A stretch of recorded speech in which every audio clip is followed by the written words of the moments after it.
Hello mga boss, kung minsan ay naranasan mo nang ma-frustrate matapos ang isang masamang trade, nagdadalawang isip sa huling sandali, o hinayaang manaig ang emosyon sa iyong mga desisyon, hindi ka nag-iisa. Ang trading ay hindi lang tungkol sa charts, indicators at strategies, ito rin ay tungkol sa pagmaster ng iyong mindset. At iyan mismo ang tinalakay sa The Mental Game of Trading ni Jared Tendler. Kahit gaano kahusay sa technical analysis, kung hindi mo makontrol ang iyong emosyon at makapagdesisyon ng mahinahon sa ilalim ng pressure, mahihirapan kang magtagumpay sa merkado. Kaya naman, ang librong ito ay isang game changer. Si Jared Tendler ay hindi basta isang trading coach. Nagtulungan na siya sa mga professional traders, elite poker players, at world-class na atleta upang mapaunlad ang mental toughness na kailangan para mag-perform sa pinakamataas na antas. Sa librong ito, inilalahad niya ang isang proven step-by-step system upang matulungan ng mga trader na malampasan ang takot, kasakiman, sobrang kumpiyansa, tilt at iba pang mental roadblocks na humahadlang sa tagumpay. Hindi ito tungkol sa mabilisang solusyon o simpleng motivation talk. Ito ay tungkol sa pag-unawa sa ugat ng iyong mga pagkakamali, pagmamapa ng iyong emosyon at sistematikong pagsasanay sa iyong isipan upang makagawa ng mas maayos na desisyon sa trading.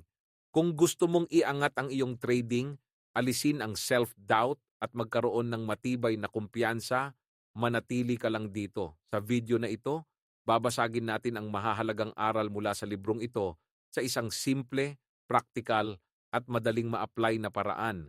At kung sa tingin mo ay makakatulong ito sa iba, huwag kalimutang i-like, i-share at mag-subscribe upang masuportahan ang ating channel. Ngayon, simulan na natin. Chapter 1, Isang Sistema para ayusin ang mental game problems. Kapag pinag-usapan ng trading, madalas na iniisip ng karamihan na ang susi sa tagumpay ay ang tamang strategy, ang perpektong entry at exit points, tamang chart analysis, at risk management. Pero ang totoong game changer, mindset. Kahit gaano pa kaganda ang iyong strategy, kung ang emosyon mo ang kumukontrol sa'yo, mahihirapan kang maging consistent. Kaya naman, ang librong ito ay sumasaliksik ng malalim sa mental game ng trading at nagsisimula ito sa pag-unawa na hindi mo dapat ituring na kalaban ang iyong emosyon. Ang emosyon ay hindi kalaban, sila ay signals. Maraming trader ang sumusubok na pigilin ang kanilang emosyon. Iniisip nila na ang takot, kasakiman, at frustration ay sagabal na kailangang kalimutan o alisin. Ngunit ang totoo, ang iyong emosyon ay signals. Tinutulungan ka nilang maunawaan ang iyong sarili at kung paano ka nagte-trade. Kung matututo kang makinig sa kanila, maaari pa nilang pagandahin ang iyong trading performance. Isipin mo ito, kapag hinawakan mo ang isang mainit na kalan, automatic na aatras ang iyong kamay bago mo pa man maisip na nasasaktan ka. Iyan ay isang signal mula sa iyong katawan, isang babala upang maiwasan ang pinsala. Ganoon din sa trading. Ang takot, pag-aalinlangan o sobrang kumpiyansa ay signals na may itinuturo sa iyong trading behavior. Ang problema ay hindi ang emosyon mismo, kung paano mo ito hinahandle. Halimbawa, takot bago pumasok sa isang trade.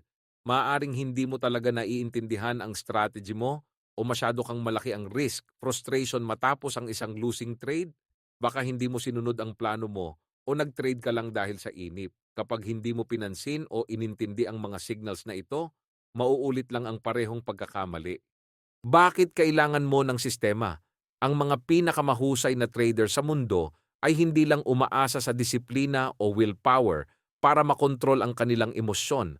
Mayroon silang sistema at iyon mismo ang ituturo ng librong ito. Ang isang mahusay na sistema ay makakatulong sa iyo upang matukoy ang iyong emosyonal na patterns. Sa halip na mag-react ng impulsively, matututunan mong basahin ang signals na ibinibigay ng iyong emosyon. Ayusin ang ugat ng problema, hindi lang ito tungkol sa pansamantalang solusyon, tulad ng paghinga ng malalim para kumalma. Dapat solusyonan ang tunay na dahilan ng emotional reaction. Gumawa ng structured approach. Magkakaroon ka ng malinaw na rules at strategies para harapin ang iyong emosyon bago pa ito maging problema. Isipin mo ito, kung palagi kang nagtitrade ng impulsive matapos ang isang loss, hindi lang ito tungkol sa emosyon. Ang tunay na problema ay ang ugat kung bakit mo nararamdaman ang urge na habulin ng losses. Ang tamang sistema ang makakatulong sa'yo upang matukoy at ayusin ang ugat ng problemang ito. Si Jared Tendler ay nagtulungan na sa mga professional poker players, atleta at traders at nakita niya mismo na ang mental toughness ay hindi lang tungkol sa disiplina. Ito ay tungkol sa pagkakaroon ng tamang tools upang maitama ang emosyonal na pagkakamali. At ang librong ito ay idinisenyo upang ibigay sa iyo ang mga tools na iyon. Ima pa ang iyong pattern. Kung gusto mong pagbutihin ang iyong mental game sa trading, ang unang hakbang ay maintindihan ang iyong emosyonal na pattern. Bawat trader ay may sariling triggers, mga sitwasyon, kung kailan nangingibabaw ang emosyon at nagiging malabo ang pagpapasya. Ang solusyon ay hindi pigilan ang emosyon, kundi alamin, subaybayan, at matuto mula rito. Ito mismo ang focus ng kabanatang ito. Pagmamapa ng iyong emosyonal na pattern para magkaroon ka ng kontrol bago pa ito makontrol ka. Pag-unawa sa emosyon bilang signal. Maraming trader ang iniisip na ang takot, frustration o sobrang kumpiyansa ay mga problemang dapat alisin.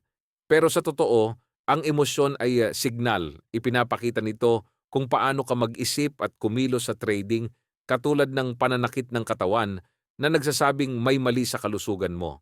Halimbawa, kung lagi kang kinakabahan bago mag-trade, maaaring senyales ito na hindi ka tiwala sa iyong strategy o masyado kang mataas ang risk. Kung sobrang kumpiyansa ka pagkatapos ng sunod-sunod na panalo, baka senyales ito na masyado ka nang nagiging kampante at magsisimula nang mag-take ng unnecessary risks.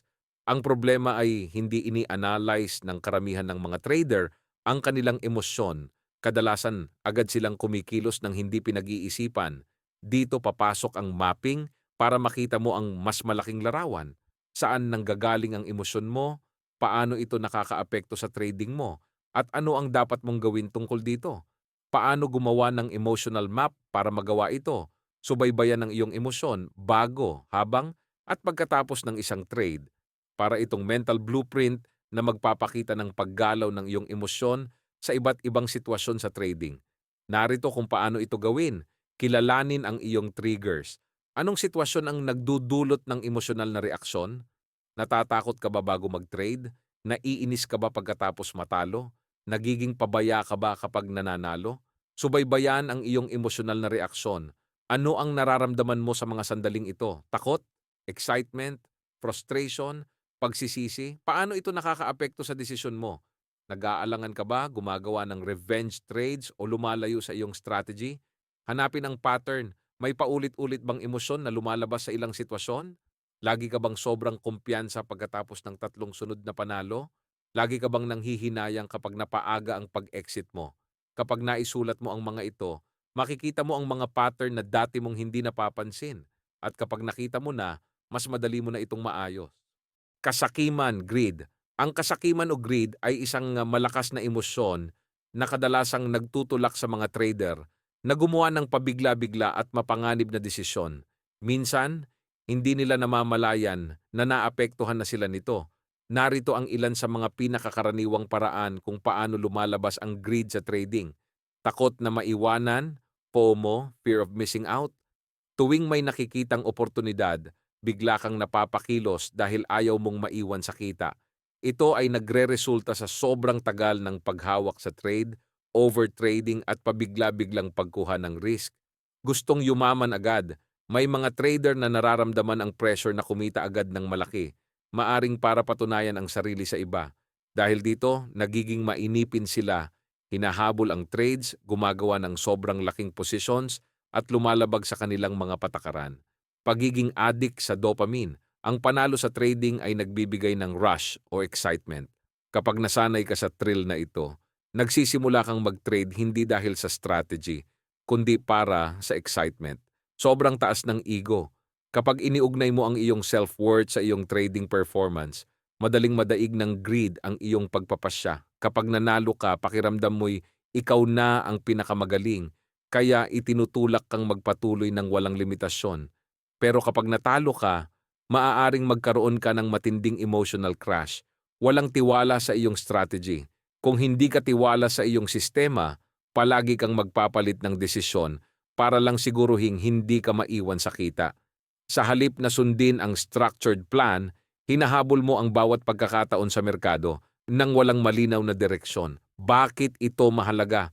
Ang greed ay isa sa mga pinakamapaminsalang emosyon sa trading dahil nagdudulot ito ng sobrang kumpiyansa, pabigla-biglang pagpapasya at kawalan ng consistency. Pero ang good news, maaaring kontrolin ang greed kapag naintindihan mo kung saan ito nanggagaling. Ang kabanatang ito ay hindi lang tungkol sa pag-iwas sa greed, ito ay tungkol sa pag-alam kung paano ito gamitin sa tamang paraan. Ang pagnanais na kumita ay hindi masama, pero kapag ang greed ang nagkokontrol sa iyo, ito ang magdudulot ng masamang desisyon at hindi kailangang pagkalugi.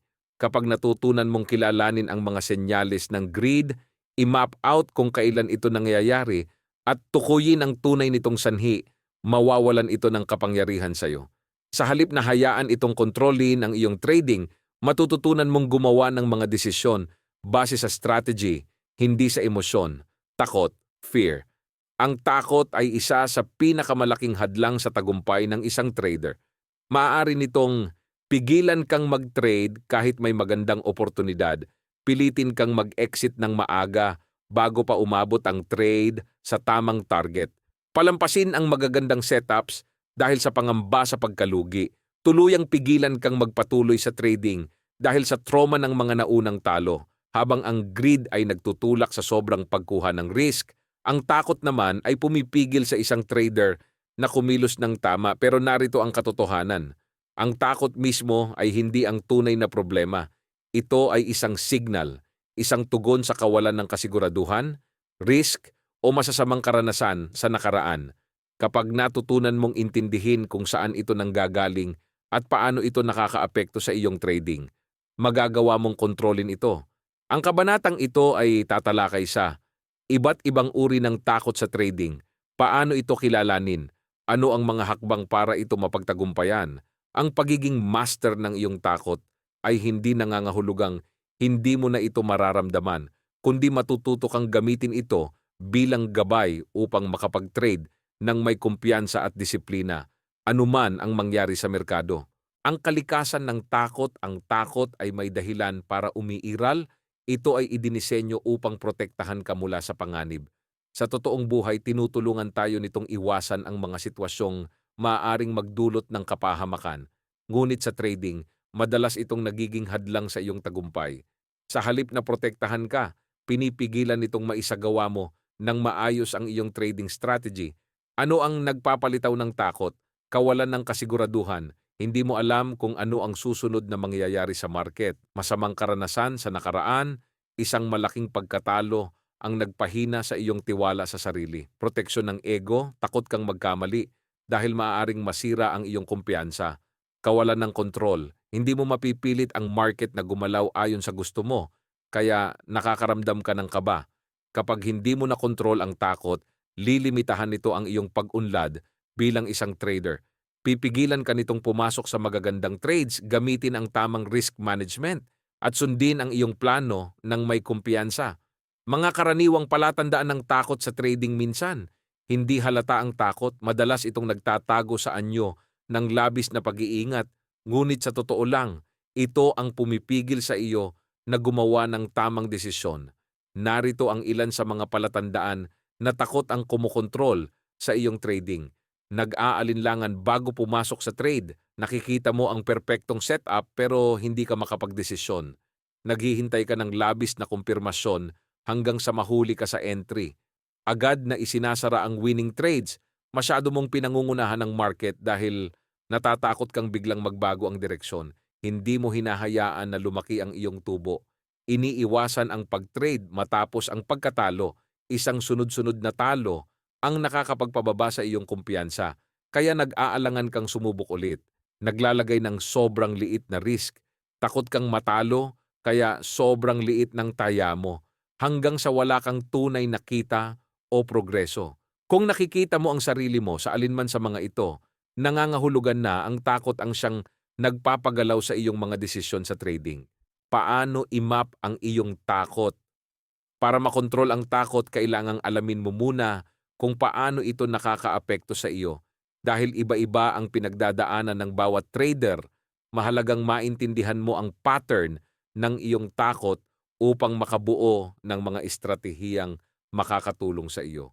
Tukuyin kung kailan ito lumalabas. Bago ka pumasok sa trade, pagkatapos ng isang talo, kapag sobrang bilis ng galaw ng market, itrack ang iyong iniisip at nararamdaman.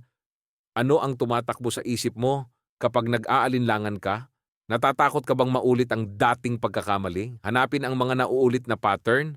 Nagiging sobrang maingat ka ba pagkatapos ng sunod-sunod na talo? Nawawala ba ang takot mo kapag panalo ka pero bumabalik kapag natalo ka? Kapag malinaw mo nang naintindihan ang iyong takot, mas madali mo na itong haharapin ng may lohikal na pag-iisip. Mga uri ng takot sa trading: takot na maiwanan, fear of missing out o FOMO. Napaghahalo ang takot at kasakiman. Nakikita mong gumagalaw ang market at nararamdaman mong kailangan mong sumali kahit hindi mo pa na-analyze ng maayos. Solusyon: alalahanin na laging may bagong oportunidad sa market. Sumunod lamang sa iyong trading plan. Takot sa pagkatalo. Hindi mismo ang pagkatalo ang problema, kundi kung paano ka tumugon dito. Dahil sa takot, iniiwasan mo ang mga trades o minamanipula mo ito. Solusyon: tanggapin na normal ang pagkatalo sa trading. Gamitin ang tamang risk management upang gawing kontrolado ang mga talo. Takot sa pagkakamali. Hindi pera ang pinaka-inaalala ng ibang traders, kundi ang posibilidad ng paggawa ng maling desisyon. Solusyon: tanggapin na ang mga pagkakamali ay bahagi ng pag-aaral. Ituon ang pansin sa pagpapabuti ng iyong proseso kaysa sa pagiging perpekto. Takot sa kabiguan. Para sa iba, ang trading ay hindi lang tungkol sa pera, kundi patunay na kaya nilang magtagumpay. Solusyon: alalahanin na ang trading ay isang pangmatagalang proseso. Ang tunay na pagkabigo ay ang pagsuko, hindi ang paggawa ng pagkakamali. Paano pigilan ang tilt, emosyonal na pagkawala ng kontrol? Ang tilt ay isang delikadong psikolohikal na bitag kung saan nagiging emosyonal ka sa trading, kaya bumababa ang kalidad ng iyong mga desisyon. Paano maiwasan ang tilt? Gumamit ng tilt check bago pumasok sa trade. Tanungin ang sarili: kalma at nakatuon ba ako? Sinusunod ko ba ang aking strategy o emosyon ko lang ang nagpapagalaw sa akin? Sinusubukan ko bang bumawi sa mga nawalang pera? Magpahinga pagkatapos ng isang serye ng talo. Lumayo sa screen ng 10 hanggang 15 minuto upang i-reset ang isip at maiwasan ang impulsive trading. Magkaroon ng trading journal. Isulat ang iyong mga emosyon at desisyon sa trading upang makita ang patterns at matuto mula rito. Magtakda ng malinaw na mga limitasyon, huwag lumampas sa iyong max loss para maiwasan ang mas malaking pagkakamali. Kumpiyansa, ang pundasyon ng konsistenteng trading. Ang tunay na kumpiyansa sa trading ay hindi tungkol sa pagiging sigurado sa bawat trade, kundi sa tiwala sa iyong proseso at kakayahang sumunod dito kahit ano pa ang resulta. Mga palatandaan ng sobrang kumpiyansa: paglalagay ng mas malaking posisyon matapos ang winning streak, pagwawalang bahala sa stop loss, pakiramdam na alam mo na ang market paano iwasan, laging sundin ang risk management kahit gaano ka kasigurado sa isang trade. Mga palatandaan ng kulang sa kumpiyansa: takot pumasok sa tamang trade, pag-exit ng trade ng masyadong maaga, paghahanap ng kumpirmasyon mula sa ibang tao bago magdesisyon.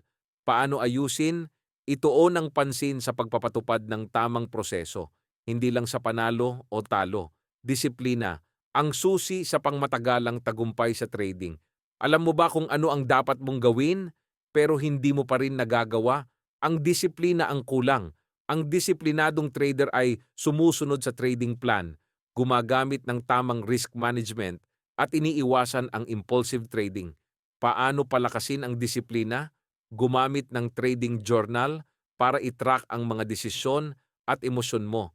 Tukuyin kung saan ka madalas mawalan ng disiplina at pagtuunan ito ng pansin. Magtakda ng mahigpit na panuntunan para sa sarili. Walang excuses. Pangwakas ang takot, kawalan ng kumpiyansa, at kakulangan ng disiplina ay ilan sa pinakamalaking hadlang sa tagumpay sa trading. Ngunit sa pamamagitan ng tamang kaalaman, self-awareness, at pagbuo ng solidong sistema, maaari mong iwasan ang mga ito at mag-trade ng may linaw, kumpiyansa at disiplina. Blast off.